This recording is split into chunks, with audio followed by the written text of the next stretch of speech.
L'animateur aujourd'hui, entre autres, pas que, mais avec aussi Anne-Cécile et Sébastien. Donc je suis Philippe Aline, je suis le fondateur d'une startup qui s'appelle Trident, qui sont des tests d'évaluation dans le métier du digital, entre autres. Mais je suis aussi depuis presque 15 ans maintenant dans le domaine du digital. J'ai fondé une agence qui s'appelle Community Web, une agence social média, et on lance tout juste là une nouvelle startup qui s'appelle Tucano, sur l'édition de l'éditorial à partir de l'intelligence artificielle. Et donc du coup je vais animer. Alors pourquoi on est là ce matin? Parce qu'en fait en étant et à la fois sur la partie numérique à DN Ouest et à la fois sur la partie formation compétences chez EdTech Grand Ouest, eh bien l'idée c'était de réunir en fait ces deux associations pour mettre en avant des sujets qui sont transversaux, à savoir pour le coup ce matin, le digital learning. Donc on va aborder dans son ensemble le digital learning, mais aussi dans ses sous-ensembles, les méthodes d'apprentissage, comment continuer à se former en continu avec des formats dans l'air du temps, etc. Et on va pouvoir débattre de ces sujets avec trois intervenants que je vous présenterai juste après. Je te laisse la parole peut-être pour EdTech Grand Ouest. Bonjour à tous et à toutes, merci d'être là ce matin, de bonne heure à Angers, et merci Sébastien de nous accueillir. Donc, je suis déléguée générale d'EdTech Grand Ouest. Je vais profiter de ce moment pour vous parler un petit peu de ce qu'on fait. Donc EdTech Grand Ouest est une association professionnelle de la formation pro, de l'enseignement supérieur, de l'éducation et des entreprises EdTech sur le Grand Ouest. Donc réseau de professionnels, dont le but est de faire monter en compétence tous nos adhérents sur les questions EdTech, évolution de la formation, outils, pédagogie, pour se poser les bonnes questions, bien prendre le virage des technos qui arrivent, parce qu'il s'agit bien d'usage et pas d'outils, faire des retours d'expérience, et aussi créer un réseau avec des moments de rencontre où les gens puissent échanger et casser ces silos qui existent entre l'enseignement supérieur, la format pro, l'éducation, où beaucoup de personnes se posent les mêmes questions, mais n'ont pas forcément beaucoup l'occasion d'en parler, de se croiser. Donc voilà, nos buts, c'est de faire monter en compétence, comme je vous l'ai dit, nos acteurs sur l'évolution de la formation, valoriser aussi l'expertise de nos adhérents. Donc on crée des moments sur des sujets où on va repérer les expertises de nos adhérents et créer un moment, un webinaire ou un événement où on va valoriser ça. Faire du lien et animer les territoires. C'est pour ça qu'on est là, notamment. Alors, la petite télécommande. C'est moi qui l'ai. Il y a des événements en ligne et hors ligne. Ces événements sont là pour rassembler. Et puis en même temps, parce que voilà, l'éducation nationale, la formation professionnelle et l'enseignement supérieur ont leur propre fonctionnement, contraintes et acteurs, on se réunit aussi en club. Voilà, au-delà des moments d'échange, on se réunit en club pour pouvoir là, travailler sur les problématiques inhérentes à chaque secteur. Des ateliers de co-développement pour nos adhérents, on va leur permettre de poser une question collective, des mises en relation ciblées, soutien aux appels à projets, dans le sens où les appels à projets qui concernent nos adhérents, on va leur en informer, on va faire la pédagogie autour et on va les mettre en relation s'ils ont envie de monter des consortiums, par exemple. On va faire ce rôle-là de matchmaker. Des causeries qui sont les causeries de Grand Ouest. Alors là, l'idée, c'est.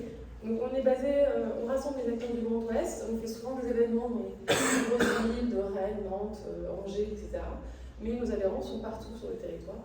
Et l'idée, c'est aussi de pouvoir leur permettre de rencontrer les professionnels de leur secteur sur leur territoire sans devoir toujours aller se déplacer plus loin pour les événements. Donc ce sont des causeries, on a des capitaines de causeries locaux qui 3 fois par mois vont organiser de manière informelle un petit rendez-vous en format petit-déj ou after work pour permettre simplement d'échanger sur les projets, les actus, les outils, etc. Donc c'est notre ami Philippe qui gère la région d'Angers pour les causeries et qui a déjà fait la première réunion aujourd'hui. Exactement.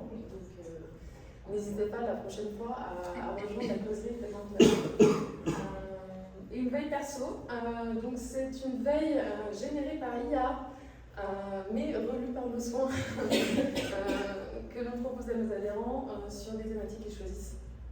Et la petite particularité de cette veille, c'est qu'on traite des articles et on en fait des résumés pour que vous n'ayez pas à lire l'entièreté des articles si c'est trop long et trop de travail. Voilà. Donc c'est ce qu'on propose à nos adhérents. Je viens de passer à la slide suivante, qui est la slide de Merci beaucoup Cécile. Et puis ravi, avant de commencer, de pouvoir faire justement cet événement ADN West et EdTech. Simplement, ça va dans la feuille de route qu'on s'était donnée en 2023, en fait, avec plusieurs objectifs au niveau d'ADN West, c'est d'élargir un petit peu ce rayonnement, de travailler avec des associations, de créer des événements avec des associations, donc il y a EdTech, il y a eu Family Digital West, et puis on est ouvert aussi à d'autres collaborations en fait, qui ont du sens comme aujourd'hui.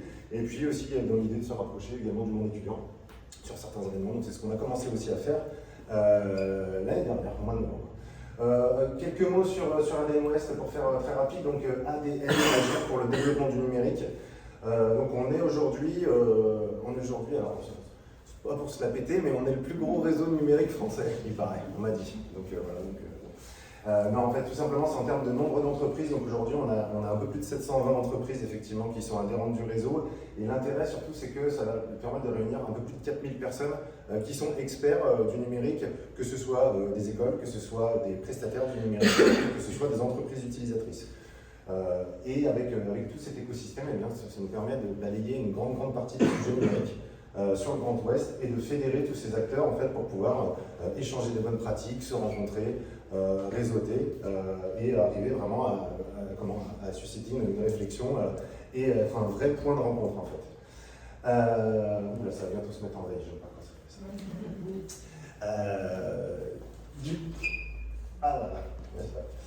ça. Donc du coup, sur ADN Ouest, les adhérents ont la possibilité de se réunir sur des territoires. Donc nous, on trouve le Grand Ouest, Pays de la Loire et Bretagne. Les adhérents peuvent se réunir sur les territoires, comme c'est le cas en fait, aujourd'hui, peuvent se réunir par le biais de thématiques, de communautés thématiques, donc là qui leur permettent en fait tout simplement d'échanger sur des thématiques bien précises, que ce soit la data, que ce soit la santé, que ce soit l'infra, etc. Donc c'est les thématiques que vous avez ici. Et puis également par cercle métier, puisqu'il y a des cercles DSI, des cercles CMO, des cercles DPO. Donc là, ça permet d'avoir des moments de rencontre privilégiés en fait, avec des pairs, avec des homologues, pour pouvoir vraiment échanger sur ces sujets-là. Et au niveau de l'association, et là c'est là qu'on va travailler aussi, on va travailler sur 4 axes majeurs en fait, que sont l'emploi-formation sur le territoire, la transition numérique, donc là cette fois-ci plus orientée auprès des entreprises en fait, pour faire de la sensibilisation sur des entreprises qui sont en transition numérique ou qui ne maîtrisent pas forcément les sujets numériques. Bien entendu la partie RSE, qui est une partie montante aussi, notamment avec la partie numérique responsable, mais pas que, sur la partie RSE aussi, tout le volet sociétal et environnemental. Et puis la partie innovation, puisque à l'intérieur de l'association, nous avons un accélérateur de start-up qui s'appelle ADN Booster et qui va accélérer une vingtaine de start-up par an. Aujourd'hui, on a accéléré à peu près 120 startups depuis qu'on a commencé ADN Booster. Voilà. Je vous présentais juste un panorama pour que vous ayez cette vue. Il n'y aura qu'une slide, malheureusement, avec Laurent Rodin. Mais en tout cas, ça vous permet d'avoir une idée complète en fait, de ce qu'on fait chez ADN West. Et pour terminer, bien entendu, on continue de se développer sur le territoire. Donc, il y a 2 ans, mon poste a été créé sur Angers, à La Roche-sur-Yon. Et puis là, par exemple, on est en train, maintenant, on a Le Mans qui commence à faire toc-toc à la porte d'ADN West. Et on va produire des événements également sur Le Mans cette année pour continuer en fait, l'évolution sur le territoire. Et puis on a les Normands qui veulent venir aussi. On va voir après, parce qu'après, ça sera plus l'Ouest. Voilà. En tout cas, voilà. Ravi, merci en tout cas d'avoir répondu présent. Pour traiter une problématique qu'on n'a pas trop traité encore chez ADN West, en fait, le digital learning. On est super content de pouvoir faire ça avec EdTech Grand Ouest. Je vais laisser la parole à Cécile. Merci. Tu veux aller comment? Tiens, tu veux pas la parce que non. Tu vas remettre en... Ouais,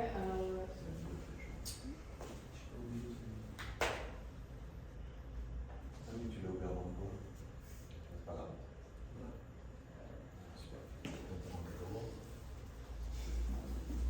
réseau professionnel du numérique. On galère. Tous pareil, hein. On a beau, les visios et tout, il n'y a pas ton micro, il n'y a pas machin. Un petit mot sur la tech avant de laisser la parole aux gens qui importent aujourd'hui, quand même, qui sont intervenants, qui m'ont fait le plaisir de prendre le temps de venir préparer cette réunion. La tech, c'est quoi? C'est la technologie au service de l'apprentissage. Donc, je dis bien au service de l'apprentissage. Des outils pour mieux former, mieux apprendre. Voilà, tout simplement. Comment c'est né? C'est né de l'évolution des technologies, évidemment.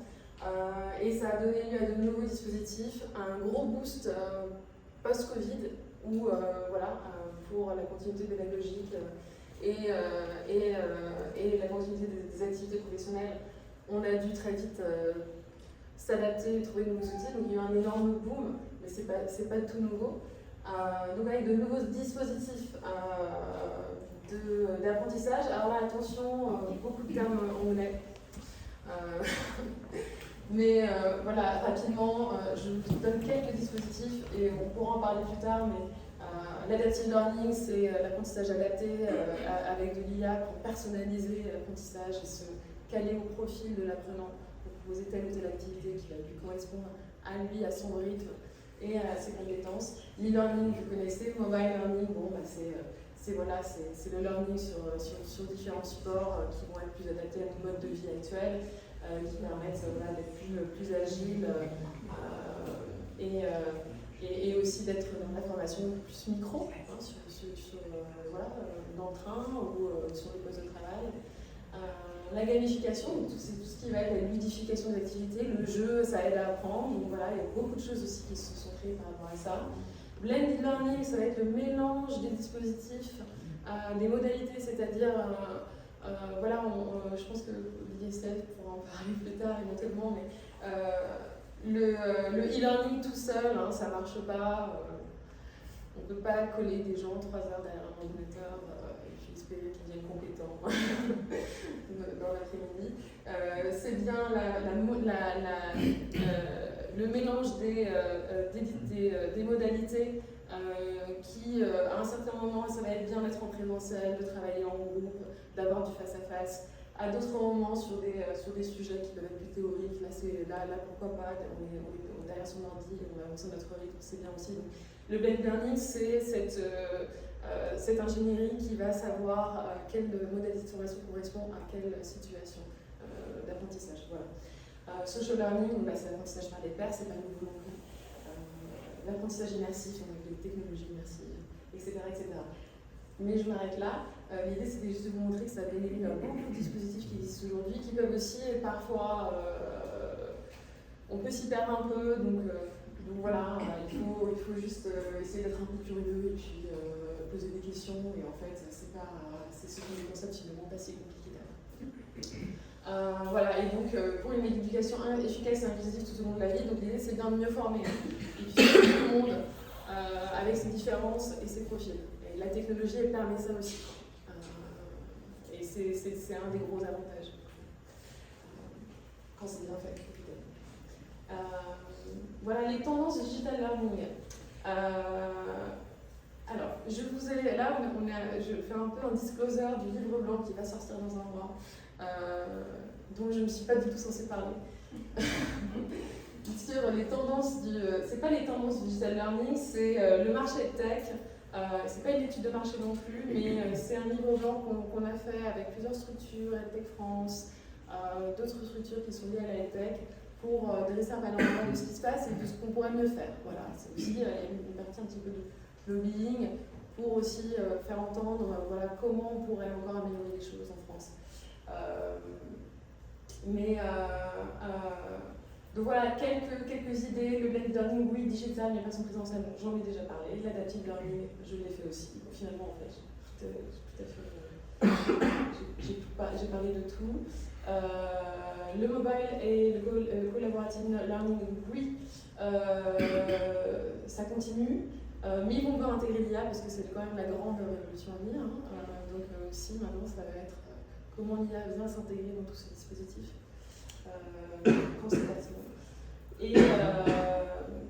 Et aussi, alors là on va en parler tout à l'heure avec nos OF, l'internalisation de la production des contenus de formation. Il y a de plus en plus d'entreprises qui internalisent leur contenu. En même temps, voilà, il y a des coûts, il y a des compétences qui sont nécessaires pour ça. Les OF ont aussi ces problématiques-là de contenu sur étagère, oui, mais comment personnaliser, etc. On va en parler. C'est une tendance que l'ISF nous semble à relever dans son baromètre. De voir les corrélations. Oui, en fait, tu as, c'est assez intéressant. On est raccord, donc on raconte pas n'importe quoi. Voilà, mais je m'arrête là parce que je crois que je parle trop. Et je laisse la place à Philippe. On va pouvoir commencer cette table. Super, pour cette je rebondis juste, effectivement, c'est vrai que l'apprentissage, il est complexe. Je pense que vous avez tous en tête, pour ceux qui sont un peu du métier, la pyramide d'Edgar Dale, ça vous parle, professeur américain. En gros, très très rapidement, c'est une pyramide, donc un cône qui dit que globalement, la méthode d'apprentissage, en fonction de comment on l'expérimente et comment on le vit, évidemment, va varier. Donc en fait, on retient globalement sur de la formation régulière, sur une semaine ou 2 semaines de formation, on va retenir 10% de ce qu'on a lu, on va retenir 20% de ce qu'on a entendu, 30% de ce qu'on a vu, 50% de ce qu'on a vu et entendu, 70% de si on a participé à une discussion ou à une conférence, et 90% quand on a expérimenté ou vécu la situation. Donc comment justement on va essayer de mixer tout ça avec des outils, puisque tu le disais, en fait finalement le digital, alors on va à chaque fois faire effectivement une entorse au langage, puisqu'on parle de digital, donc on parle de doigts en fait, mais on parle de digital, en fait on parle de numérique évidemment. Et du coup, la place du digital dans l'activité de la formation, c'est ce qu'on va évoquer aujourd'hui avec nos intervenants. On va pouvoir allumer les micros qui sont déjà allumés, 1, 2, voilà. Et on va pouvoir faire la présentation des différentes personnes. Donc l'idée, c'est on va aborder en fait l'ensemble des éléments d'apprentissage et puis voir comment ça s'est concrètement intégré dans les différentes entreprises ou activités de nos intervenants. Et on peut commencer, du coup, Véronique, je ne sais pas si tu veux commencer pour te présenter, et on fera Julien et Vincent après. Ok, bonjour à tous. Moi, je vais commencer. Effectivement, je m'appelle Véronique Hiller, je suis responsable marketing et RSE donc chez ICEDAP. Donc ICEDAP, c'est une entreprise qui est située sur le territoire angevin depuis 35 ans maintenant. Juste pour vous raconter un petit peu son histoire, on est donc spécialiste de la formation à distance. Donc nous, aujourd'hui, on fait du 100% en ligne. Mais on a commencé en créant des bagages de formation, des valises pédagogiques pour les formateurs, et qui étaient les formateurs allaient ensuite dans les établissements pour former les apprenants. Et puis il y a eu une seconde activité qui est arrivée dans l'entreprise, puisque les apprenants ont demandé à avoir des fiches de synthèse pour retenir l'essentiel de la formation, de ce qu'ils avaient vu. Et l'entreprise a commencé à créer des fiches de synthèse qui sont devenues plus tard en fait des ouvrages, une collection d'ouvrages papier. Donc il y a eu aussi dans l'activité de l'entreprise toute une partie, toute une longue histoire de maison d'édition. Et puis vers les années 2010, oui je crois que c'est début 2010, les dirigeants ont souhaité en fait transposer tous les contenus qu'ils avaient en numérique. Donc le parti pris de l'entreprise c'était de tout passer en formation à distance. Donc c'était un parti pris osé à cette époque-là, parce que l'idée de l'entreprise, c'était aussi de faire des modules e-learning, puisqu'à l'époque c'était principalement du e-learning, de faire des modules qui duraient entre 45 minutes et 1 heure grand maximum. Et voilà, à cette période-là, on faisait plutôt des formations présentielles sur des durées de journée, 2 ou 3, donc forcément, au début ça a été difficile, mais après en fait les entreprises ont aussi compris l'impact et l'intérêt de passer sur ce type de module. Donc voilà, aujourd'hui on fait de la formation à distance, donc exclusivement. On a auprès de nos clients, on travaille beaucoup sur les clients grands comptes nationaux, des secteurs bancaires, assurance, gestion de patrimoine. On travaille principalement sur ces thématiques-là. Voilà ce que je peux dire sur ICEDAP. Super, merci Véronique. Julien, si tu veux le présenter. Merci. Moi, je suis Julien, je suis engineering manager, encore un mot anglais. Ça veut dire que je suis manager avec des équipes de développeurs chez Doctolib à la tech. Donc, je ne suis pas du tout dans l'information. Là où vous dites, mais qu'est-ce qu'il fait là, celui-là On y viendra. Notamment avec les ingénieurs avec lesquels je travaille, on est dans une problématique d'auto-formation et de formation en continu tout au long des carrières des gens que j'accompagne. On accompagne en tant que manager. Et chez Doctolib, on a une vision de ça un peu singulière. C'est pour ça qu'on m'a proposé de venir en parler. Depuis l'embauche et jusqu'à vraiment des carrières très longues chez Doctolib, c'est une boîte qui a 10 ans. On n'est pas encore à 35 ans, on est encore en train de s'inventer. Mais il y a notamment des choses qui sont en place depuis 10 ans, qui étaient en place quand je n'y étais pas, et c'était 30, et maintenant on est 3000, moins de 3000. Et voilà, je vais raconter un petit peu tout ça, et puis ce que je connais mieux, c'est-à-dire comment un public d'ingénieurs continue de se former tout au long de leur carrière, et comment on les accompagne là-dessus. Et avec quels résultats? Et avec quels résultats, évidemment. Merci Julien. Vincent? Donc je suis Vincent Faury, je suis le fondateur de Formagora. Formagora, c'est un organisme de formation qui est assez récent, puisqu'on a 4 ans. On a fondé Formagora avec une approche centrée sur les formateurs, puisqu'on travaille uniquement avec des formateurs externes. Et toute notre approche est de permettre aux formateurs de faire ce qu'ils ne peuvent pas faire seuls. Et on se rend compte qu'en fait, on s'adresse à des formateurs indépendants, mais de plus en plus à des OF aussi qui ont besoin de support, qui ont besoin d'accompagnement sur tout un tas de choses. Nos problématiques, nous, en digital, elles sont multiples. Il y a les problématiques de formation, d'e-learning, de digitalisation des formations, mais aussi des problématiques d'animation de formation présentielle ou distancielle avec le digital. Et d'ailleurs, on a une association, on a créé une association de formateurs et notre programme de formation, là, sur février-juin, dans l'association, ce sont des journées de formation sur animer avec les outils digitaux, performer en visio, etc. Donc des choses au service des formateurs qui leur permettent d'aborder le digital en formation. La création effectivement de modules, mais surtout la commercialisation de tout ça, avec la difficulté qu'on va rencontrer. C'est soit on s'adresse à des grands comptes, effectivement ça va valoir la peine d'investir dans des projets de learning un peu plus poussés. Mais notre marché, nous, en fait, ça n'est pas spécialement des grands comptes, c'est beaucoup de petites entreprises qu'on va former ponctuellement.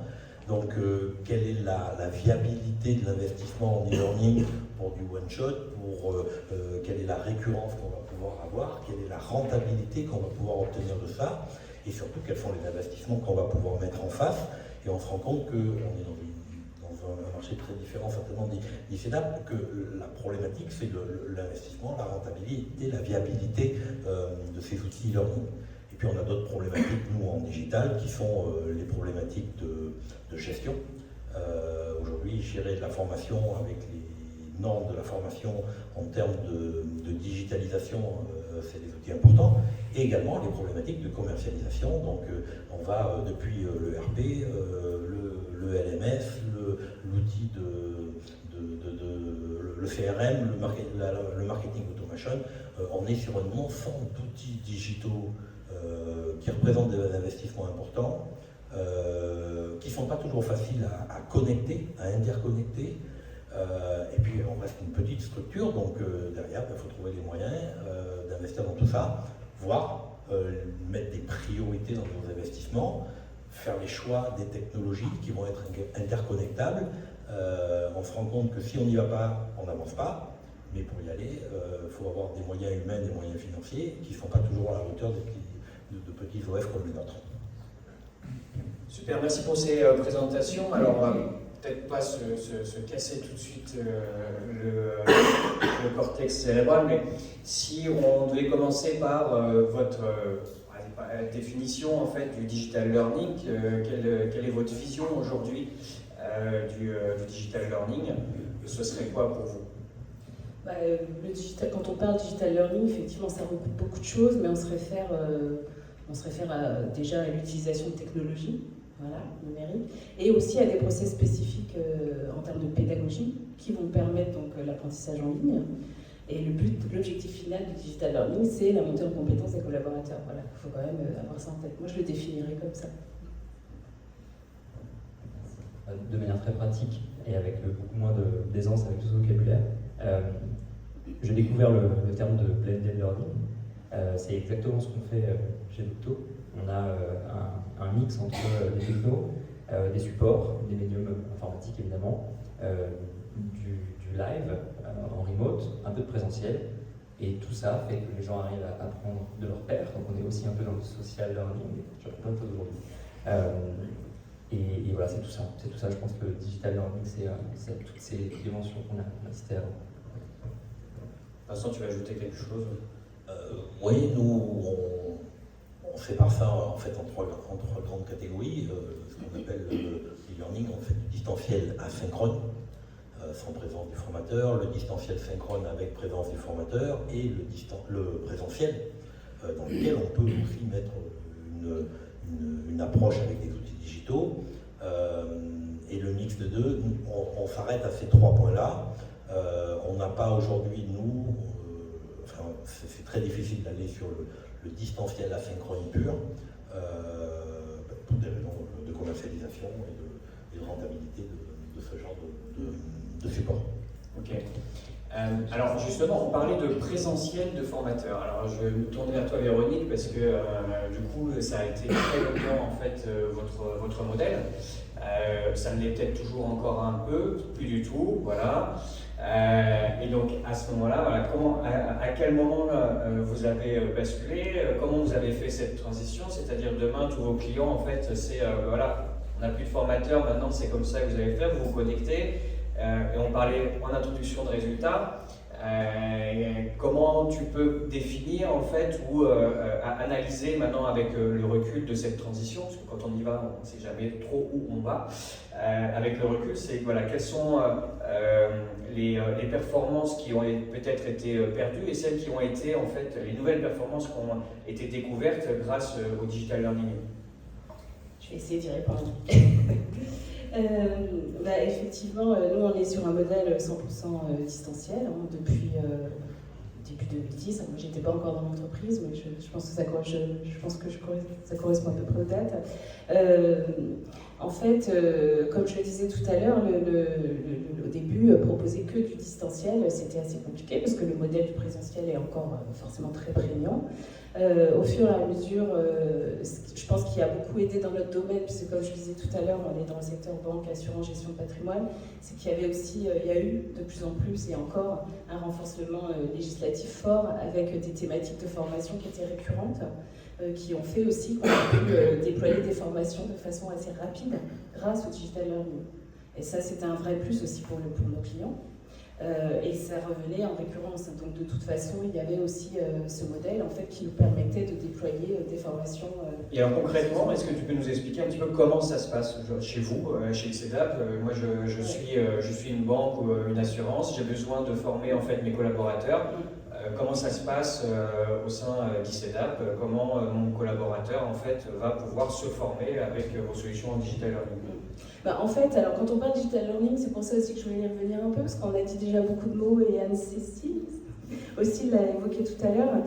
Digital learning, effectivement, ça regroupe beaucoup de choses. Souvent, on a tendance à parler du e-learning, parce que c'est ce qu'on connaît tous, je dirais historiquement. Après, effectivement, il y a du mobile learning, il y a de la vidéo learning aussi qui est très en vogue. Vous faites beaucoup de gaming aussi, non, dans vos Non, formations? on n'en fait pas tant que ça, non. On fait pas tant Il me semblait que c'était un village à un moment donné qui était... Après, il y a effectivement du serious game, de la réalité virtuelle qui est utilisée aussi en formation, mais c'est souvent des modalités de formation qui sont et contraignantes techniquement et aussi en termes de coûts assez... il faut du budget. Donc ça se fait chez certains clients, effectivement, quand il y a notamment besoin de mise en situation. La réalité virtuelle, typiquement, ça peut y répondre, mais ça reste encore des modalités de formation qui sont assez rares en entreprise. On est quand même beaucoup plus sur le e-learning, le mobile learning. Comment le collaborateur, du coup, suit sa formation? Est-ce qu'il est sollicité? Est-ce que, effectivement, peut-être, je ne sais pas si tu as des chiffres, en fait, sur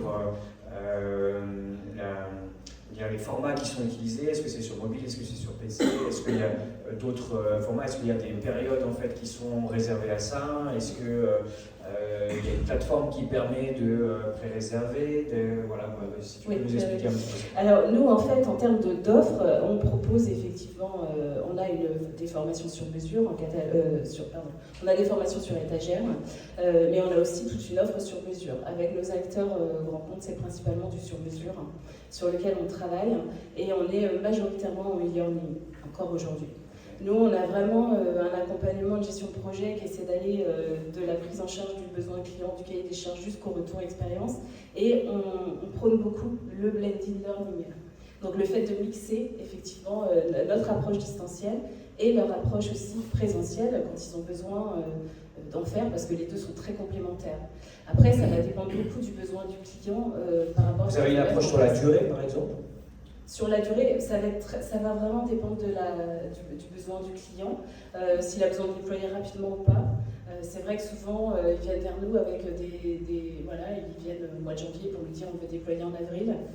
Non, ça va pas être possible parce que sur du sur-mesure, il faut quand même beaucoup plus de temps. Donc après, sur des clients nationaux, généralement, ils ont leur propre LMS, donc leur Learning Management System, qui est la plateforme sur laquelle on vient déposer les formations. Donc nous, on va travailler pour eux sur toute la création de la formation, donc du scénario pédagogique à la médiatisation, voilà, jusqu'au recettage final. Et ensuite, on va le déposer sur leur plateforme interne. Après, nous, on a aussi un service de plateforme. Si jamais un client n'a pas de LMS, on peut le faire aussi à partir de la nôtre qu'on a développée. Et une fois que c'est sur la plateforme, c'est le client après qui gère en fait la distribution des formations, l'autonomie de l'apprenant. Oui, complètement, c'est ça. Okay. Ce qui est parfois un peu frustrant pour nous parce qu'on n'a pas forcément le retour apprenant. Mais voilà, sur effectivement des banques où il y a énormément de collaborateurs, ils ont déjà leur propre plateforme interne. Vous êtes les constructeurs des contenus en fait sur ces sujets-là. Oui, on est les constructeurs des contenus et de la scénarisation pédagogique globale et de la médiatisation avec toutes les activités qu'on va pouvoir mettre en place aussi au sein du module e-learning pour que vraiment la formation soit de qualité, que ça puisse engager l'apprenant. Dernière petite question avant de passer la main, mais la durée moyenne, est-ce qu'on peut peut-être évoquer la durée moyenne d'une formation du coup d'un collaborateur, enfin des contenus que vous réalisez? Alors nous, on essaie vraiment, on est de plus en plus dans une logique de granularisation de nos contenus de formation. Donc on va essayer de faire des capsules assez courtes, d'une durée de 10 à 15 minutes, qu'on va mettre en fait bout à bout sur un parcours en fonction de la thématique. Mais vraiment, on va de plus en plus vers des formations assez courtes, justement pour... C'est 10-15 minutes pendant combien de temps? Alors après, ça va dépendre de la thématique, mais généralement, quand l'apprenant le fait, après le client lui donne, la direction de formation donne à ses collaborateurs une période pendant laquelle en fait le collaborateur doit se former. Après, il y va en toute autonomie, mais ça dépend des clients. Ça peut être un mois, ça peut être beaucoup plus. Généralement, c'est un peu plus long quand même. Il leur laisse le temps de la faire et puis ils vérifient, ils voient aussi si les évaluations sont faites, ils relancent, etc. Et c'est sur le temps en fait, du coup, est-ce qu'on laisse le temps, c'est des petites capsules pour apprendre, j'imagine, pour retenir mieux l'information. Si on devait mettre ce type de formation-là, en fait, qui était faite avant en présentiel, c'était des formations qui duraient combien de temps globalement en moyenne? Là c'est pareil, ça dépend beaucoup des sujets, donc c'est difficile, mais sur du présentiel, souvent ça dure une journée, voire deux. Donc là, vraiment, deux jours qui sont en fait séquencés en plusieurs capsules de quelques minutes. Okay. Nous, c'est vraiment notre positionnement aussi, c'est d'aller chercher l'essentiel, vraiment le synthétique et d'essayer de le ressortir à l'apprenant pour qu'il puisse en retenir vraiment les fondamentaux. On reviendra sur la mesure après, on en reparlera sur les résultats de la mesure. Julien, du coup, alors, sur la partie, c'est un autre modèle chez Doctolib. C'est hyper intéressant et nourrissant. Je trouve qu'il faudrait vraiment que tu nous racontes ton histoire et comment ça s'est développé et comment les collaborateurs sont amenés à être formés, de quelle manière, parce qu'il me semble qu'en fait ils ont des jours en fait attribués à la formation ou à l'auto-formation. Qui les suit? Comment en fait vous mettez en place ces systèmes de formation? Et par quel moyen, par quel format ou support? Tout à fait, il y a un rapport. On dit toujours qu'en interne, en tout cas, que tous les Doctolibers sont apprenants tout au long de leur carrière chez Doctolib. Ça a plein d'implémentations différentes. Quand on est embauché chez Doctolib, qu'on soit à la tech ou en force de vente, peu importe, on suit pendant plusieurs jours, je crois que c'est quasiment plusieurs semaines maintenant, la Doctolib Academy. Et en fait, on vous plonge dans le bain, on vous tient par le pied, on va éviter que ça coule quand même, mais pendant une semaine, vous êtes avec votre promotion, avec des gens qui sont arrivés en même temps que vous, donc le mois, c'est tous les mois. Ok. Et pendant 4 jours, on va vous présenter les valeurs du groupe, enfin de la société, comment on travaille, la manière de travailler, le produit évidemment, ou les produits de Doctolib sur lesquels vous allez être amené, avec lesquels vous vont être amenés à interagir. Les technos, les plateformes, aussi les plateformes d'apprentissage continu. Avec une particularité quand même, c'est que, pour préciser à l'audience, c'est que donc, ce sont des ingénieurs informatiques, souvent. Alors là, c'est vraiment pour tout le monde. Pour tout le monde. Là, c'est pour tout le monde, l'académie. Et en fait, elle est divisée en deux, donc il y a ces 4-5 premiers jours qui sont pour tout le monde, et ensuite elle est déclinée pour l'informatique, pour les forces de vente, pour voilà, tous les corps de métier de l'entreprise. Et à partir de ce moment-là où il y a un décrochage par corps de métier, on passe sur de la formation quasiment pair à pair. C'est-à-dire que c'est des gens qui sont plusieurs années qui vont présenter une sous-partie de l'activité. Et plus on avance dans les semaines de cette académie, plus on est précis, jusqu'à quasiment à la fin en fait se faire former par la personne qui va être notre manager direct ou un collaborateur direct. Là, il y a vraiment une mise en situation très très tangible parce qu'on est face à un futur collègue ou un collègue, quelqu'un avec qui on va travailler tous les jours, qui a cette posture de formateur. Et en fait, très vite, ça va s'inverser. C'est les nouveaux collaborateurs qui, à leur tour, au bout d'un an, vont être les formateurs des nouvelles personnes. Cette Doctolib Academy, c'est très drôle parce que Doctolib a eu 10 ans en 2023 et elle existe depuis 10 ans. Alors à l'époque, c'était sans doute Stan, notre fondateur, qui le faisait au café avec des croissants, avec les 2 nouveaux employés du mois. Et maintenant, c'est une équipe qui est rattachée au RH et à la formation interne qui va faire évoluer un programme qui est complètement blended. C'est des intervenants, c'est Stan lui-même qui vient faire une keynote, évidemment. On essaie de gamifier un petit peu ça aussi. Voilà, tout le monde fait partie d'une promotion. Donc on met en valeur le fait que chacun soit apprenant tout au long de sa carrière et encore plus quand on arrive. Donc voilà, tout ça maintenant c'est un vrai programme qui vit, qui continue de grandir. Et c'est quelque chose qu'on a tous en commun chez Doctolib. Donc si je croise quelqu'un dans les couloirs, d'ailleurs c'est possible que je me souvienne de lui ou d'elle parce qu'on était de la même promo. C'est pour ça que ça crée ce genre d'effet. Donc voilà, ça inscrit vraiment cette situation d'apprenant dans les codes de Doctolib. Stan dit toujours que lui, il essaie d'apprendre 3 choses nouvelles chaque jour. Alors évidemment, c'est une valeur qu'on accroche au mur. Mais dans la réalité, comment ça se traduit? Comme tu disais, et comme toi aussi tu le précisais, les directions de formation vont allouer un certain nombre de temps à chaque collaborateur et collaboratrice pour s'auto-former, pour se former auprès des pairs, etc. Nous, ça fait partie de la définition du métier d'ingénieur. Si je reviens vraiment à une partie que je connais mieux, ça fait partie de la définition du métier d'ingénieur que de continuer à se former, à former les autres tout au long de sa carrière. Évidemment, quand on est junior, on va attendre que le collaborateur ou la collaboratrice se forme de manière plus assidue. Et puis, plus on va devenir senior, plus on va avoir des attentes de formation dans l'autre sens cette fois-ci. Donc un ingénieur senior va passer 10-20% de son temps à former les autres. Alors parfois c'est de manière très informelle, il s'agit de mentorer un junior, il s'agit d'expliquer une partie du code, une partie du techno.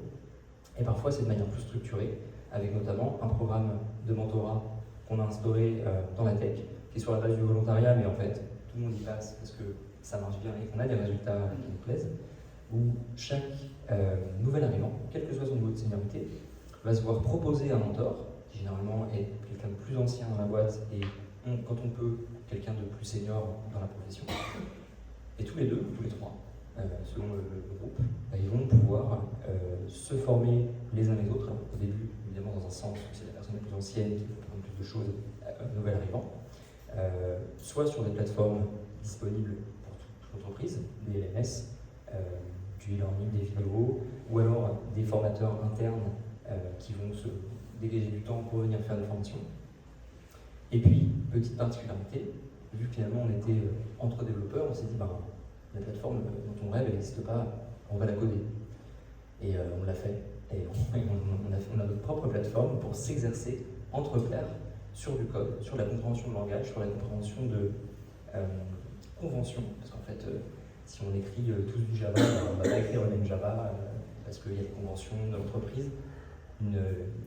Maintenant, il y a 10 ans, forcément, il y a des partis pris, il y a des raccourcis qui sont pas notés dans les livres, qu'on n'apprend pas à l'école, donc ça, il faut les raconter. Alors, on essaie de les écrire, que ce ne soit pas trop du tribal knowledge, que ce soit vraiment quelque chose de partageable. Donc voilà, il y a ce programme de mentorat qui est je pense, un peu le truc singulier qu'on a à la tech chez Docto.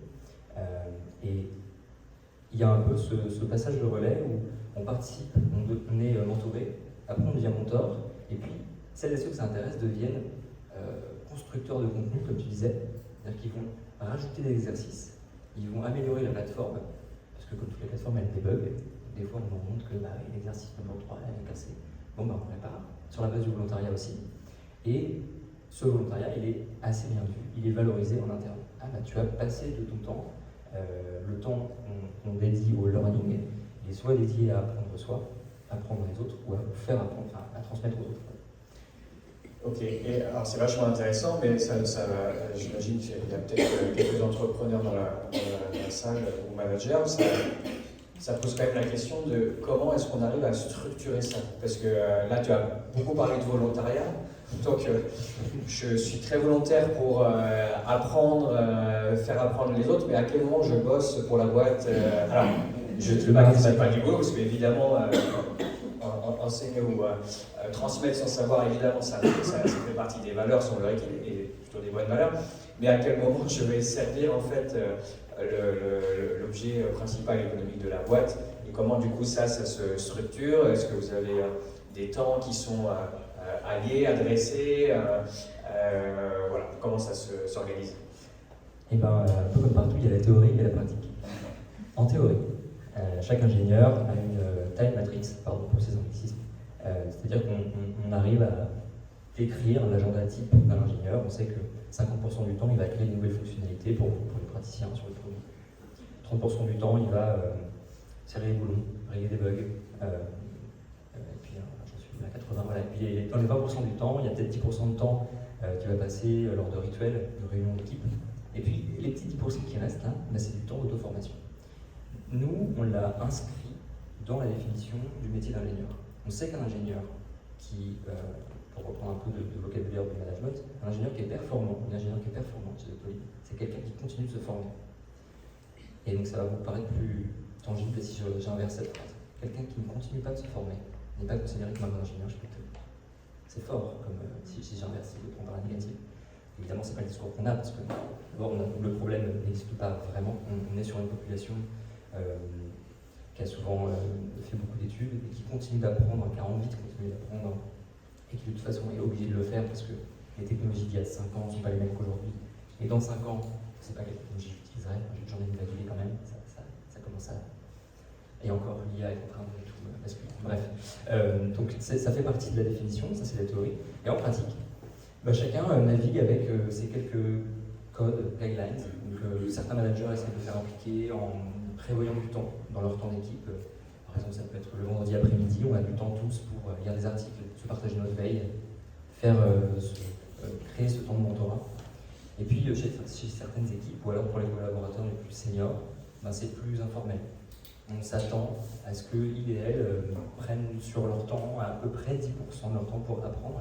Et ce sera sanctionné, au sens, ce sera vérifié de manière trimestrielle lors des entretiens trimestriels qu'on a avec tous les collaborateurs et les collaboratrices, soit en vérifiant que tel module a été fait sur une plateforme LMS, ou en vérifiant que tel parcours de mentorat a été fait avec un mentor ou un mentoré, donc dans les deux sens.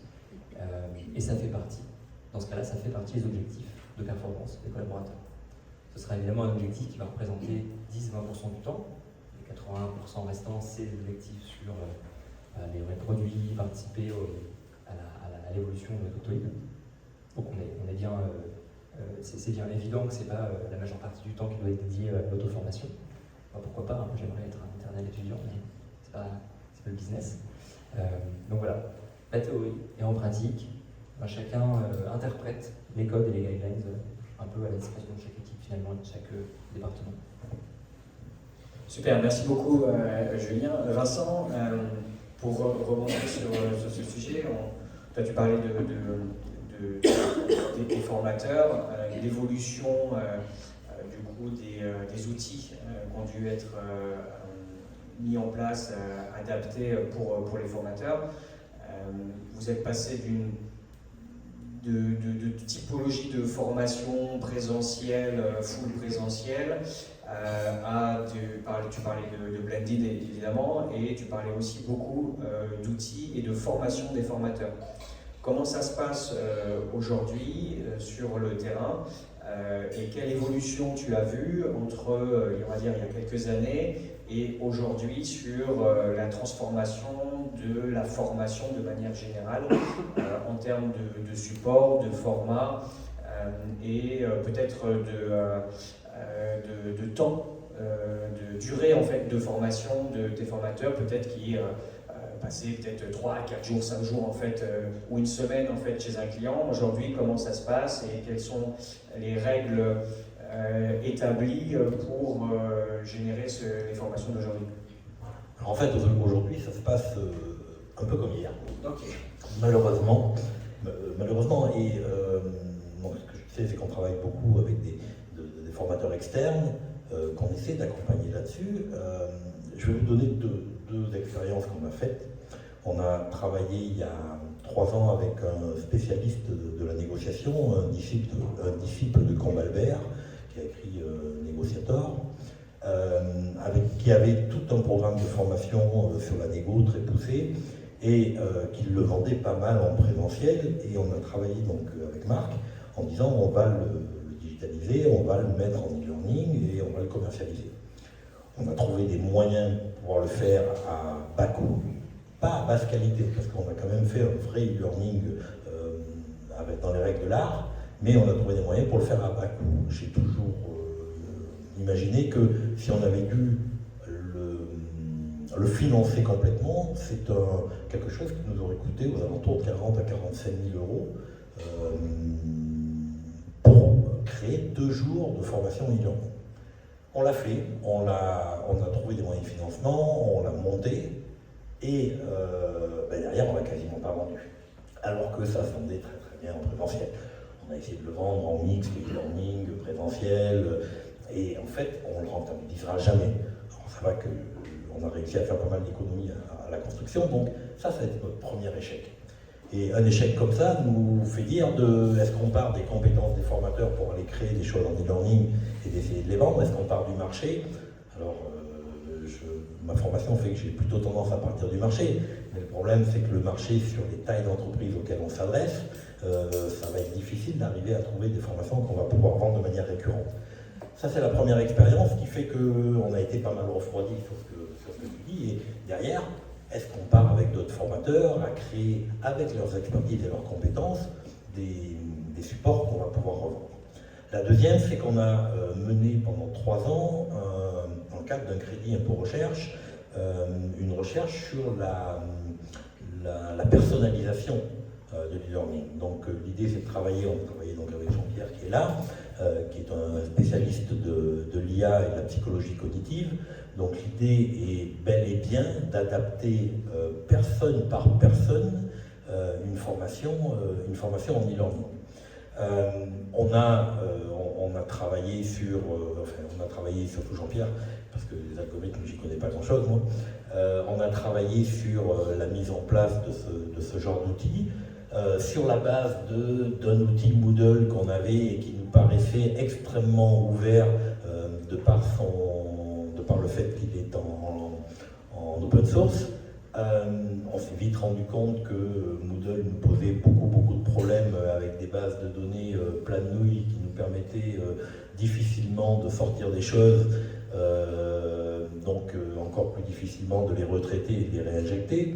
Et à partir du moment où on veut capter des signatures pour chaque apprenant, il va bien falloir, les capter, 2, les traiter, 3, renvoyer de l'info à Moodle pour lui dire tu vas plutôt adresser une formation dans tel ordre, sous tel format et structurée de telle manière, parce que cette personne-là, on a détecté qu'elle était beaucoup plus sensible à ça.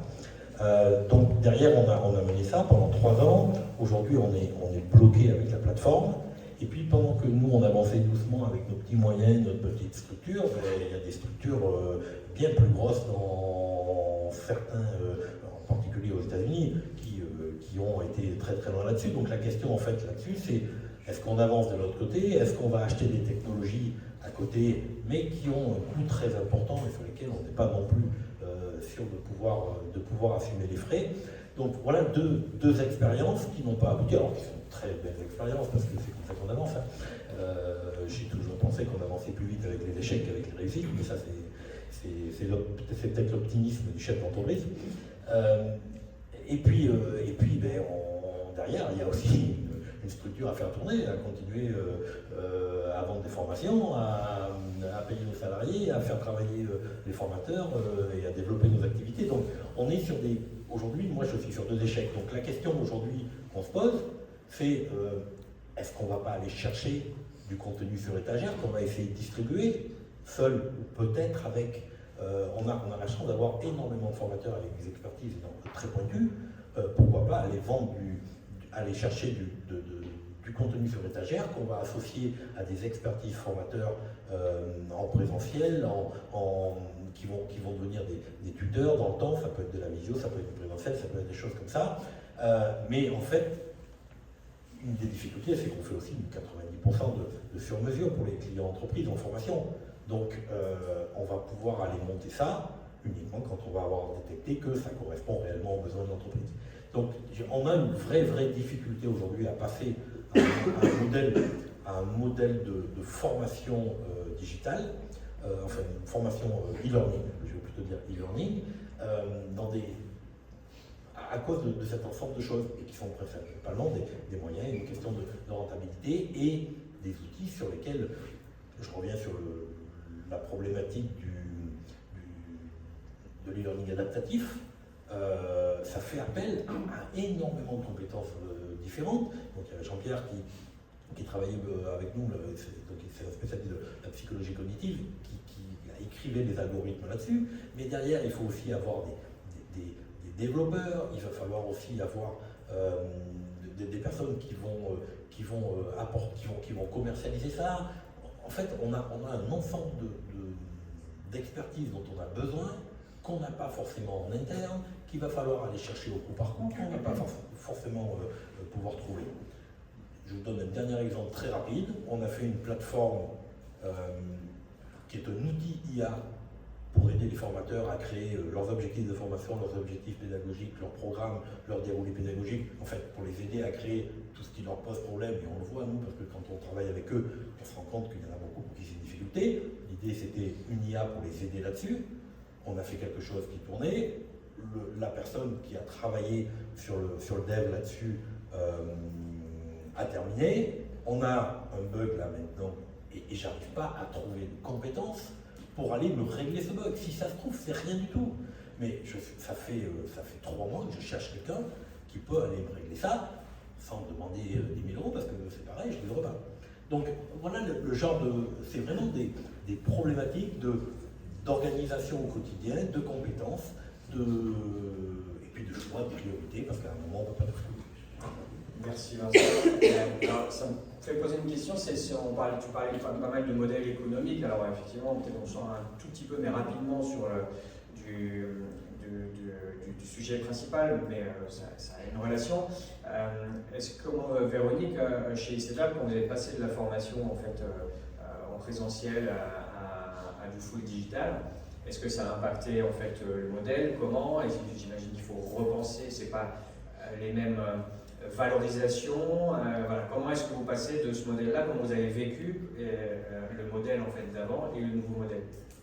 Oui, alors nous, on n'a jamais fait de formation présentielle. On créait des bagages de formation et c'est les formateurs qui allaient...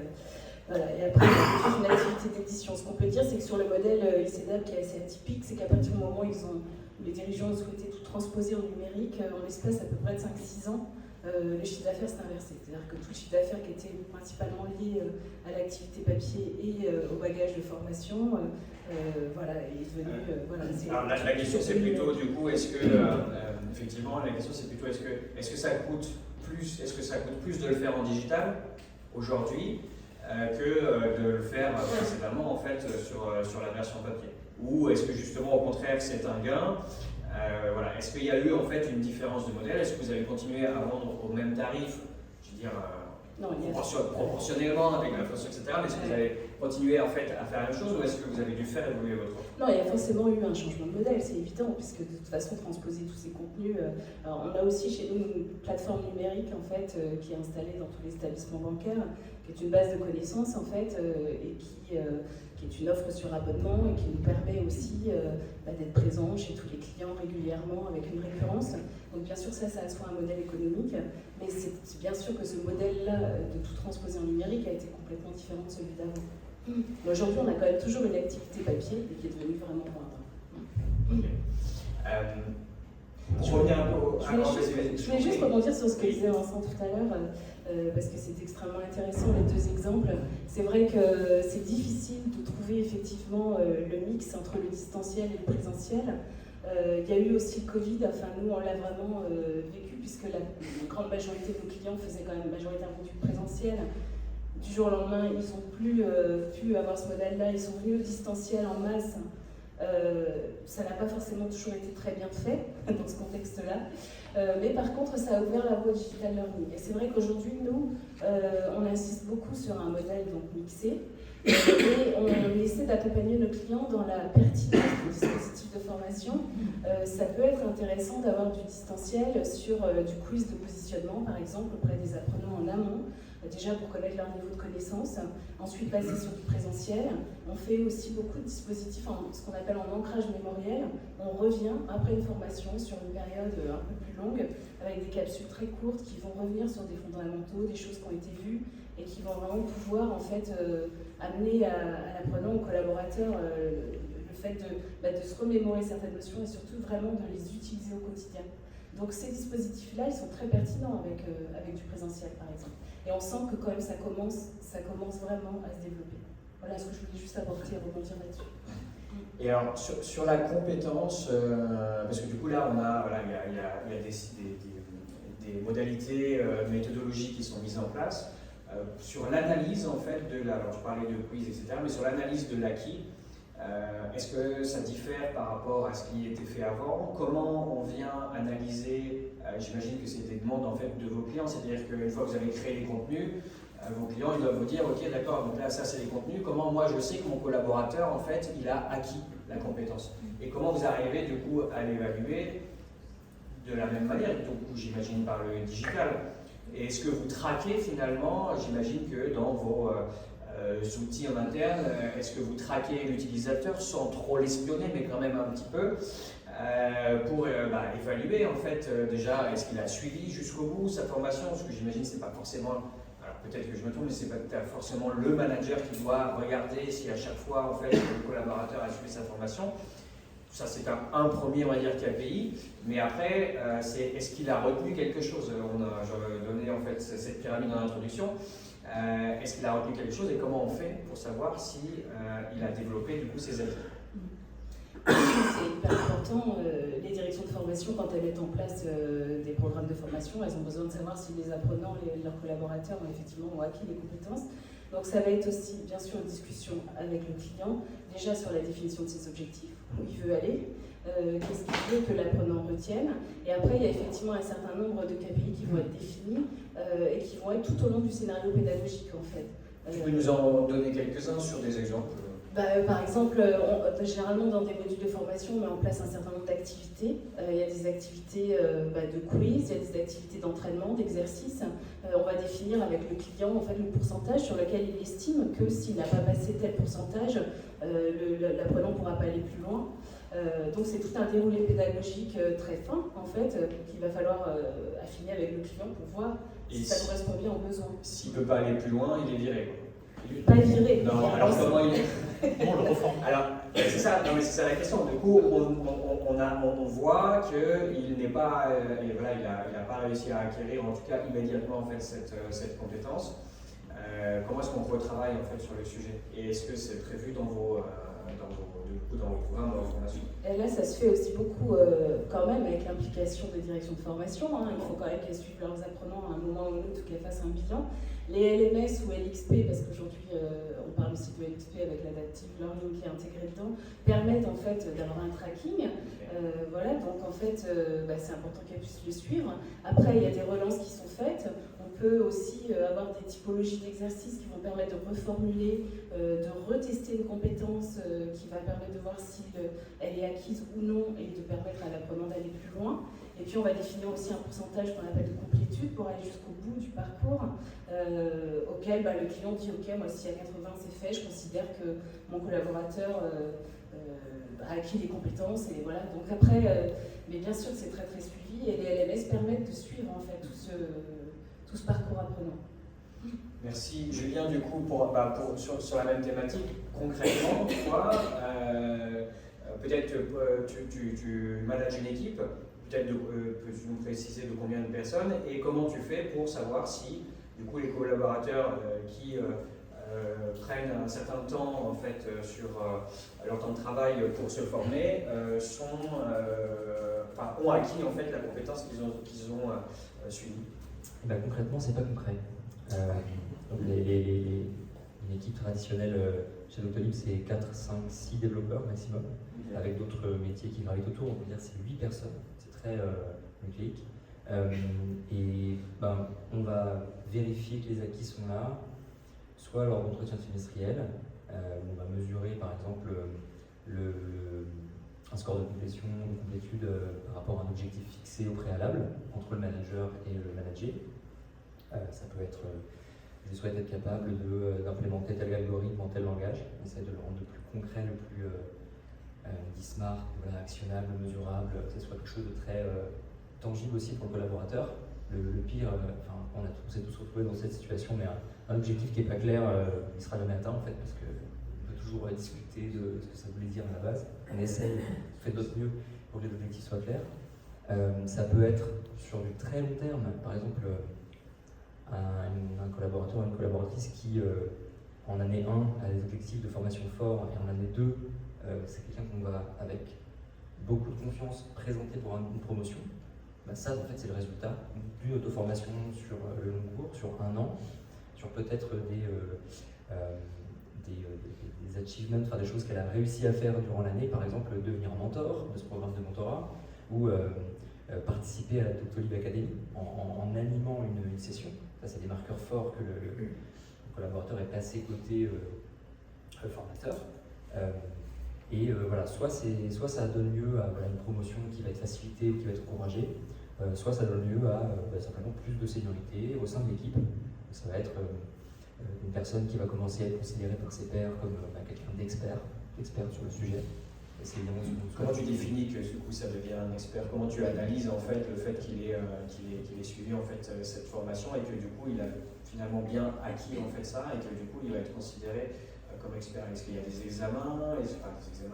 À quel moment vous faites alors tu disais en fait oui en entretien en fait trimestriel.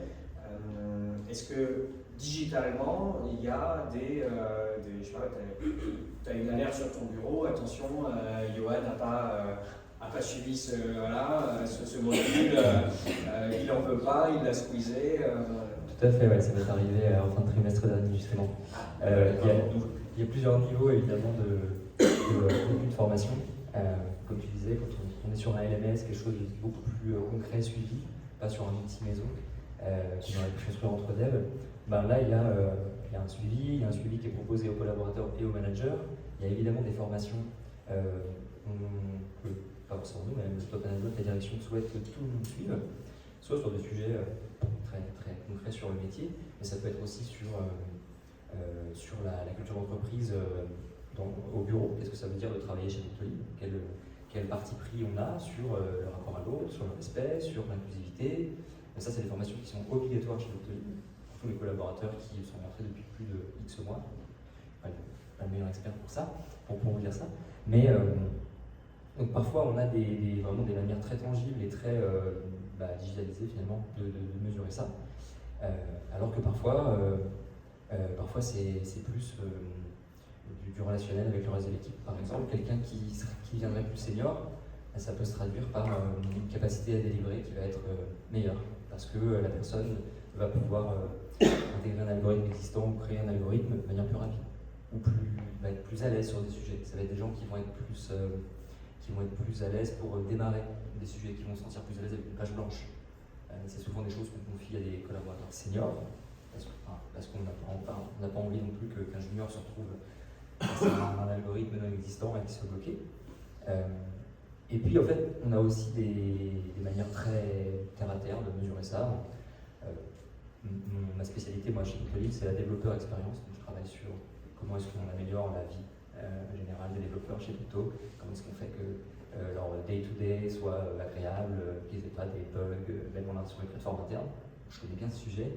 Et typiquement, on peut mesurer le temps que ça prend à chaque ingénieur, en moyenne, pour contribuer au travail de tout le monde. J'essaie de ne pas rentrer dans trop de détails techniques, mais ça peut prendre entre 1 heure et 3 jours, selon la seniorité du collaborateur. On fait beaucoup de revues pair à pair quand on est développeur. Donc quand on est junior, souvent on dit ça y est, j'ai fini. Et puis en fait non, il va se passer 3 jours d'aller-retour, une procédure qui va coacher, qui va suggérer une modification de code, de manière d'écrire une fonctionnalité, jusqu'à ce que ça soit vu comme correct dans l'ensemble du code.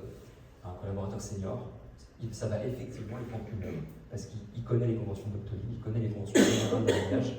Donc c'est ça qu'on peut mesurer de manière, je dis un peu terre à terre, parce que des fois en fait c'est le voisin qui a fini son boulot, parce que des fois en fait on est en congé, donc il y a une fonctionnalité qui va prendre un peu plus de temps. Mais quand on regarde l'image globale à l'année, on arrive à sortir des chiffres et on sait que plus un collaborateur avance en seniorité, plus on va être capable de l'aider à se former et à former les autres, mieux ce sera pour la productivité, pour dérouler de nouvelles fonctionnalités pour les praticiens. Enfin, tout ça va dans le bon sens. Il y a une question aussi, c'est qui définit qui et comment on définit les formations que doit suivre le collaborateur chez Doctolib. Est-ce que quand j'arrive, est-ce que c'est toi qui dis voilà, toi tu vas te former là-dessus, etc. Et puis voilà, le doigt levé en disant voilà, ou est-ce qu'il y a justement des diagnostics, des audits qui sont faits au départ sur leur capacité. Bon là, si on parle informatique, peut-être sur des langages ou des choses comme ça. Voilà. Qui choisit en fait les domaines de formation de l'apprenant? Est-ce que c'est lui qui dit voilà, moi je veux me former là-dessus et puis bon, ok, pourquoi pas? Ou est-ce qu'il y a effectivement peut-être en amont, de manière automatisée ou pas, des diagnostics sur soit vos types de langage ou autre? Comment ça se gère ça? De manière globale, il y a des choses qui sont décidées à l'embauche. Par exemple, un collaborateur qui nous rejoint et qui aurait un niveau d'anglais qui n'est pas tout à fait satisfaisant, on va lui proposer très vite une formation interne pour améliorer son niveau d'anglais, pour qu'il soit, et ou elle soit capable d'échanger avec ses pairs, qu'ils soient à Berlin, à Paris, à Nantes. À Paris et Nantes, ça va, on parle français, mais on a plein de collaborateurs non francophones, qu'ils soient parisiens ou nantais. Donc c'est une compétence qu'on a besoin d'avoir. C'est un exemple d'une chose très globale. Et si je zoome sur l'informatique, comme tu l'as dit, quelqu'un qu'on embauche, un profil junior qu'on embauche, on sait qu'on va devoir, pour nous c'est un devoir, lui proposer un parcours de formation un peu plus dense sur les standards de code. Compléter un peu, par exemple, les choses qui ont été vues à l'école ou pendant les études, avec l'aide de gens plus seniors. Donc ça c'est vraiment automatique. Ce sont des automatismes, mais c'est pas automatisé, il n'y a pas une grille qui permet de faire ça. Et après, à la discrétion de chaque équipe, je peux parler de ce que je fais avec la mienne, on a une matrice de compétences, skill matrix en anglais, qui est élaborée conjointement avec le collaborateur. Donc le collaborateur s'auto-évalue. Moi en Java, je pense que je suis niveau 3 sur 4 par exemple. En anglais, je suis tel, en telle compétence, tel techno, etc., etc. Donc on a une dizaine, parfois une vingtaine selon la densité et la complexité des équipes de compétences. Et puis pour nous c'est une base de travail. Nous managers, on se dit est-ce que ce trimestre, toi et moi, on créerait pas l'environnement pour que tu passes du niveau 3 au niveau 4 dans cette colonne? Ah ouais, c'est une bonne idée. Et qu'est-ce que ça veut dire pour moi? Ça veut dire par exemple que le prochain projet qui va tourner autour de ce langage, c'est toi qui en seras le lead. Ok, ça m'intéresse, faisons ça. Et après, on co-construit ensemble. Par exemple, on va aller chercher chez Udemy ou d'autres plateformes vraiment externes des compétences sur étagère. C'est une étagère sur notre étagère. Et puis on va compléter avec un programme de mentorat interne. Pourquoi pas en allant chercher une création de contenu dédiée, c'est un cas que j'ai jamais vu moi, mais ça se fait chez Doctolib, auprès d'une agence dont c'est la compétence principale. Voilà, donc il y a une couche à l'embauche et puis un travail avec le collaborateur qui commence et qui ne s'arrête jamais. Ouais, donc un apprentissage finalement très concret sur l'expérience, sur la mise en expérience et sur la mise en situation en direct. C'est ça. Okay. Vincent, sur pareil, alors c'est un peu, parce que c'est un sujet clé quand même aujourd'hui, comment est-ce qu'on analyse la compétence, l'acquis aujourd'hui. C'était hier sur les formations, j'ai fait un certain nombre de formations, un petit quiz à la fin, quelques exercices. Comment est-ce que ça se traduit aujourd'hui, peut-être sur d'autres formats et avec le digital? Est-ce que la méthodologie a changé? Vous, c'est des formations globalement plutôt courtes, si je ne me trompe pas. Comment est-ce qu'on, par rapport à il y a 10 ans, est-ce qu'on fait les mêmes types d'évaluations de la même manière, sous le même format, en fait, que ce qu'on faisait déjà encore il y a 10 ans? Ben, malheureusement, je trouve que ça n'a pas beaucoup changé. Nous, la durée des formations, c'est en moyenne de 3 jours. Donc, quand on est sur un programme qu'on va faire sur mesure pour une entreprise, où on va proposer un programme, on va proposer un budget, de plus en plus, les entreprises essaient de nous réduire la durée du programme, essaient de nous mettre la même chose en moins de temps. C'est une vraie problématique et on a beau dire non, aujourd'hui, c'est souvent le budget qui pilote. Derrière, souvent, on a des systèmes d'évaluation, alors plutôt réglementaires. Je vais prononcer le gros mot de Calliope, mais voilà, il y a ces obligations-là qui ne sont pas satisfaisantes en termes d'évaluation des acquis.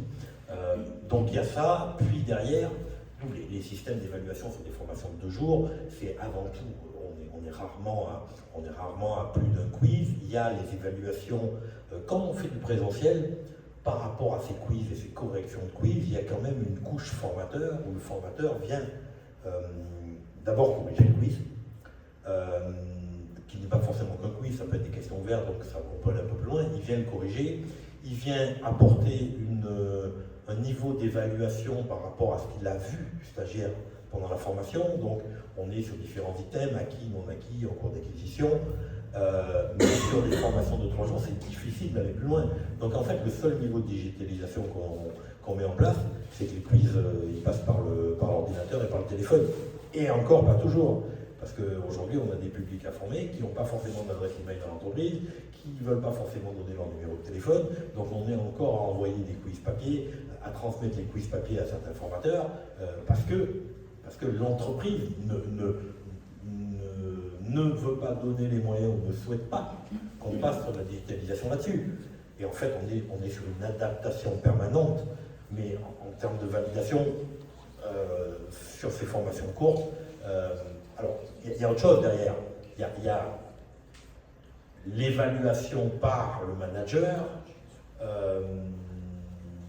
des acquis de la formation, en général rapidement après la formation et un peu plus loin, où là il va pouvoir faire une évaluation personnalisée. Mais on se rend compte que ces évaluations au manager qu'on va envoyer, ben, on a des taux de retour qui sont catastrophiques, parce que le manager il a envoyé son équipe en formation, il a éventuellement fait regarder les évaluations qu'a fait le formateur, il a éventuellement fait une petite évaluation lui, mais 3 mois après, quand on lui en reparle, il a oublié la formation dans laquelle il avait envoyé son équipe quelques temps avant. Donc on est sur des choses où on est obligé de tenir par la main des managers et des dirigeants d'entreprise qui, parfois, on se demande s'ils n'ont pas fait la formation parce qu'à un moment, il fallait donner aussi un peu à manger aux salariés, Vraiment, on se pose souvent des questions sur les motivations qu'il y a derrière, et on le voit d'une autre manière aussi. Hein. C'est qu'on envoie parfois des convocations, nous, à des salariés dont on a eu les coordonnées, ils reçoivent la convocation, ils nous envoient un mail, ils nous disent c'est quoi ça? Ça veut dire qu'en interne, dans l'entreprise, jamais personne les a embarqués dans le projet de la formation. Et puis d'ailleurs, on me dit, c'est pas bien organisé. Oui, effectivement, c'est pas bien organisé, mais on y est pour grand-chose. C'est très intéressant. Aujourd'hui, ce serait quoi pour toi le format idéal du coup pour faire du coup développer en fait ces acquis? Est-ce que t'imagines, comment t'imagines en fait toi le modèle de formation en fait idéal de demain, on va dire, avec quel format, avec quel support, et par rapport à toute cette expérience et ces retours et ces cas d'usage en fait que tu nous as cités, comment est-ce que tu imagines en fait finalement le modèle de formation de demain idéal, évidemment en incluant en fait la partie digitale? Est-ce que l'IA, selon toi, va révolutionner ou va apporter en fait des éléments complémentaires? Est-ce que le casque Vision Pro d'Apple qui vient de sortir, dont tout le monde parle, va permettre en fait de se former en fait beaucoup plus facilement? Est-ce que c'est du leurre? Est-ce que tu as une vision en fait de la formation sur les prochaines années que tu imagines en fait être le format idéal pour résoudre une bonne partie des problèmes qu'on a évoqués?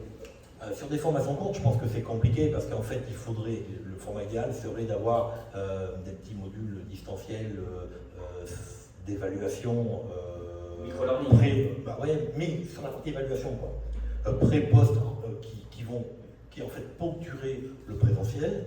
Mais la difficulté de ça, c'est quand on fait du sur-mesure et qu'on est dans différents domaines, les créer pour chaque domaine, c'est très difficile. C'est là que je pense que, par contre, l'IA peut nous apporter. Parce qu'avec des modèles d'évaluation, en apportant des éléments sur des domaines différents, je pense que l'IA peut nous aider à les travailler. Alors, moi, je suis assez geek sur tout ça, j'aime bien aller voir, j'aime bien essayer d'avancer. Bon, forcément, je suis d'une génération où les geeks, c'était plutôt les Tamagotchi que les ordinateurs. Mais en fait, je ne sais rien faire de tout ça. Moi. Je pense que je comprends, j'ai toujours plein d'idées, mais la difficulté derrière, c'est qu'il me faut les personnes pour mettre en place, parce que j'ai plus envie d'apprendre à coder, je pense que c'est trop tard. Quoique. Et des fois, et parfois je me dis, mais ça irait plus vite si je me mettais devant mon ordinateur et je code, quoi. Mais bon, le temps de l'apprendre, ça va aller moins vite. Donc en fait, oui, moi je crois beaucoup à l'IA là-dessus, bien utilisé. Il y a vraiment des choses intéressantes. On a travaillé avec mes jeunes hier là, sur des projets d'IA, sur du no-code et sur du low-code, avec des automatisations. En fait, l'idée, c'est de faire une plateforme d'agents pour les formateurs, avec tout un tas d'agents qui vont leur rendre service dans tout un tas d'étapes de la formation. On est en train d'essayer de travailler sur le projet. Ça va compléter ce qu'on avait fait, je vous le disais tout à l'heure, sur les programmes de formation, les quiz, etc. Mais tout un tas de choses dont ont besoin les formateurs sur une plateforme où vraiment chaque agent est dédié à quelque chose. Donc oui, pour moi, il y a des outils là-dessus qui favoriseront les évaluations. Et puis surtout, on se rend compte d'une chose, c'est que ce n'est pas le cas de toutes les entreprises, hein, mais l'application, l'onboarding dans la formation, quoi. Si on met des salariés en formation, à un moment, il faut leur expliquer pourquoi, il faut leur expliquer comment, c'est comme tout, quoi. Il faut leur donner envie d'aider et de le faire. Merci Vincent. Véronique, toi, du coup, tu as vécu en fait la transition papier-digital.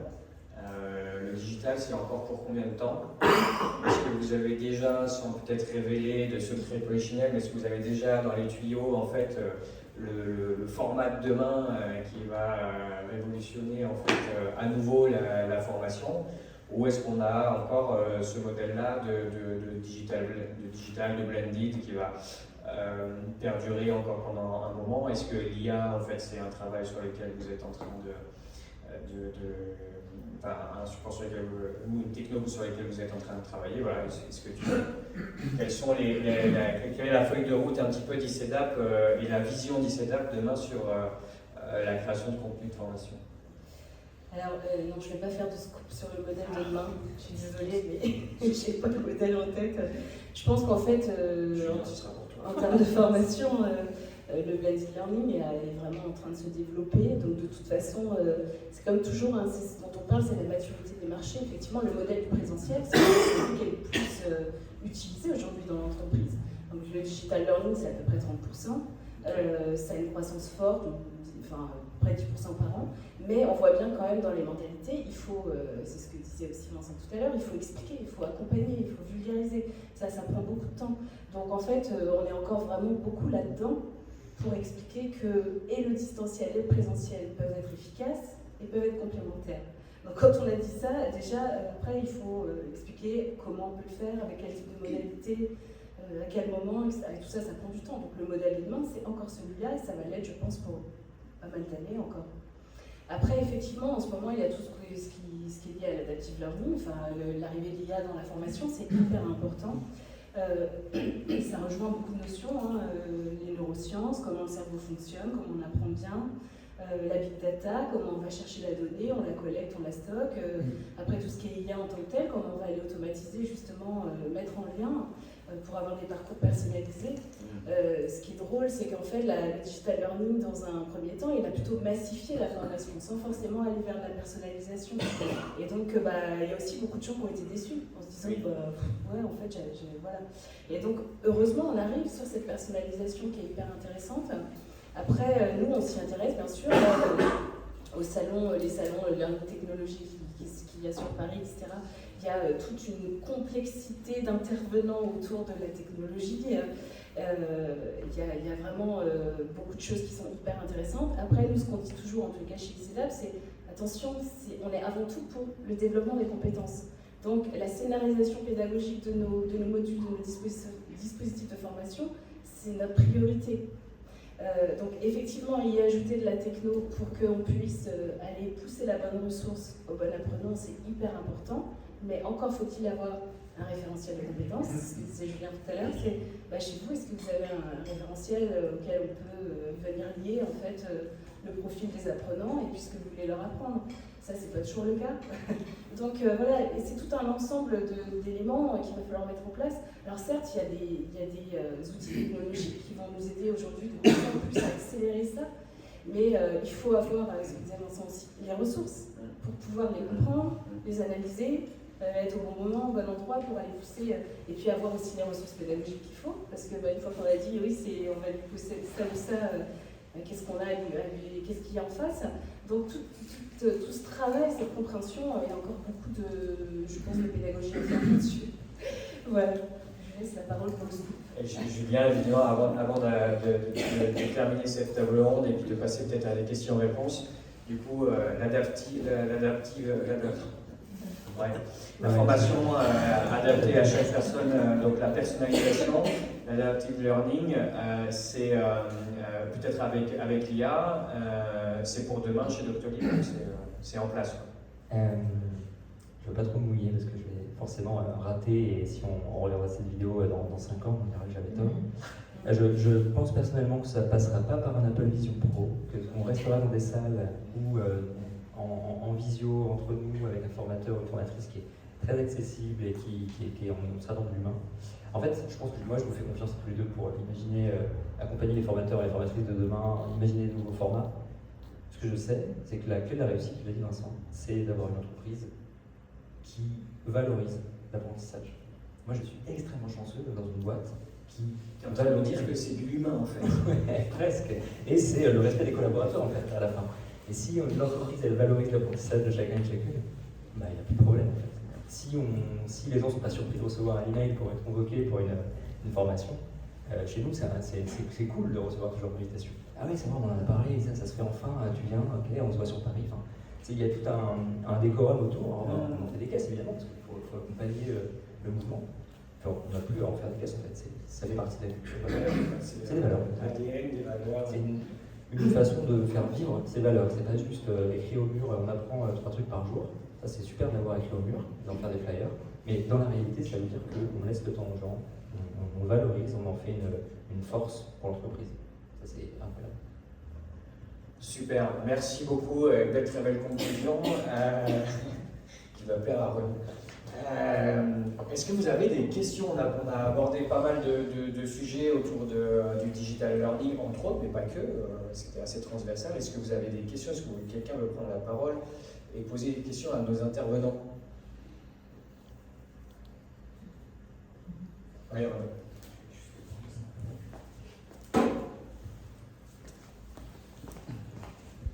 Alors, je vais pas poser de questions. Surtout des constats en fait sur le demain du digital learning. Donc Renaud Lemaire, je suis le dirigeant d'ICEDAP. Pour avoir été il y a 15 jours au Learning Technology Show là, de la porte de Versailles, si on les écoute, si on voit, en fait, c'est l'IA et c'est de la techno. Et à aucun moment il y a de la pédagogie. Dans ce que je perçois, alors je suis très critique sur cette approche techno, on s'en sert beaucoup de la techno. Mais c'est vraiment ça. Donc, je ne sais pas ce qui va se passer si la techno va prendre le dessus par rapport à la pédagogie. Il est sûr que les outils deviennent complexes, les compétences deviennent complexes et en fait les coûts de prod deviennent lourds sur le digital learning. Mais on a vraiment la techno. Alors l'IA, on a parlé pour l'apprenant, il y a l'adaptive, mais il y a d'autres choses. Alors l'adaptive, on a eu plein de tests aussi sur l'adaptive. C'est une belle bécane, mais s'il n'y a pas de ressources pédagogiques, ça ne fonctionne pas. Et par contre, nous, en tant que producteurs, l'IA, c'est important parce que tu parlais d'automatisation, de scénarisation, de storyboarding. On a vu des outils qui font ça très bien, tout seul, à pas cher du tout. Et ça augmentera les capacités de production des équipes, probablement, ou en tout cas, ça les interrogera sur des pédagogies supplémentaires. Et si la formation de demain, c'est on a plein de projets en ce moment pour refaire des bagages présentiels. D'accord. Non, c'est rigolo, mais de gros projets en ce moment, c'est du présentiel. Alors souvent, qui sera animé en classe virtuelle, donc du synchrone, et nous, alors on est plutôt spécialisés dans la synchrone, mais là, on va être dans du synchrone, soit en classe virtuelle, soit en bagage de formation traditionnel. Et c'est assez contradictoire par rapport au digital learning, mais par contre ça revient sur le blended à fond. Le gros avantage du présentiel, c'est quand même qu'on va vendre quelque chose qu'on va produire après, et en termes économiques, pour des petites structures, ça pose quand même beaucoup moins de problèmes que dans le sens. Ouais, alors après nous on s'adresse à des populations, on peut former 10 000 personnes, et à organiser c'est l'enfer, du présentiel. Est-ce qu'il y a d'autres questions? Bonjour, Simon Bonaventure, Empreinte Digital. J'ai une question. On a beaucoup parlé de solutions, mais vous n'avez pas beaucoup entendu parler de problèmes. Est-ce que le digital learning, ça pose des problèmes? En dehors des problèmes commerciaux que vous avez évoqués, Vincent, quels sont les problèmes que vous rencontrez avec le digital learning? Julien va conclure.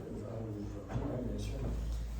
Je dirais que la problématique la plus courante, c'est l'engagement des apprenants. Est-ce qu'ils vont aller au bout des dispositifs qu'on peut mettre en place? Donc, il y a effectivement plein de choses qui sont multifactorielles et qui rejoignent ce qu'ils disaient Vincent tout à l'heure, l'implication aussi de ceux qui donnent le go, en fait, l'implication, l'accès à la ressource, parce que dans des grandes structures, parfois, ils ont bien du mal à savoir où est la ressource, la communication en amont, tous ces points-là, c'est hyper important. Donc si c'est mal traité, forcément derrière ça a un impact négatif sur le digital learning, sur le dispositif.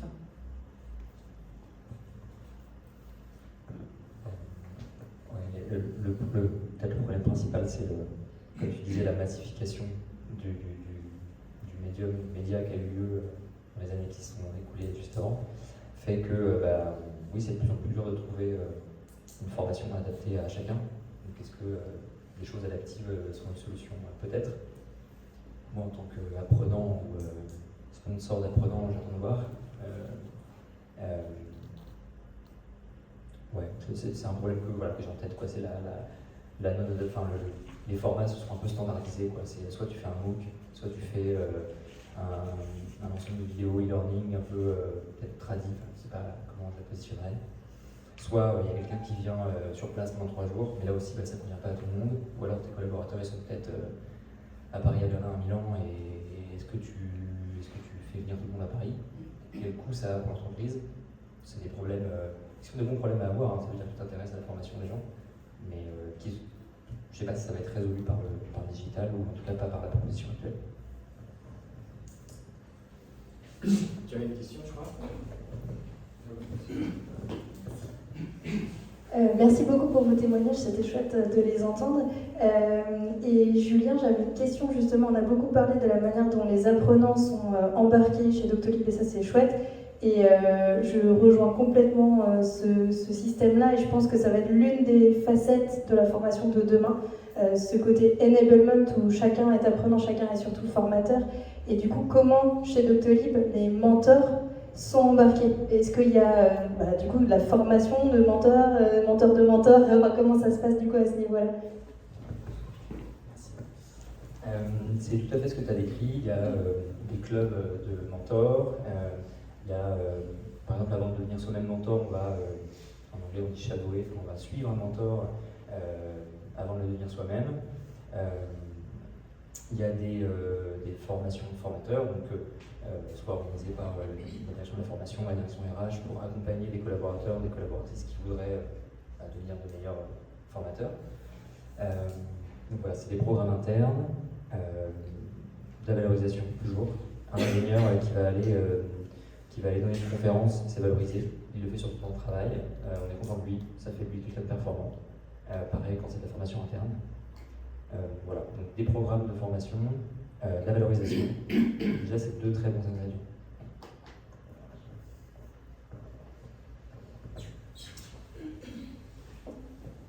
Et bien, s'il n'y a pas d'autres questions, tu veux continuer peut-être, Seb ou Anne-Cécile? Vous voulez dire un dernier mot? Ou est-ce qu'on les applaudit peut-être?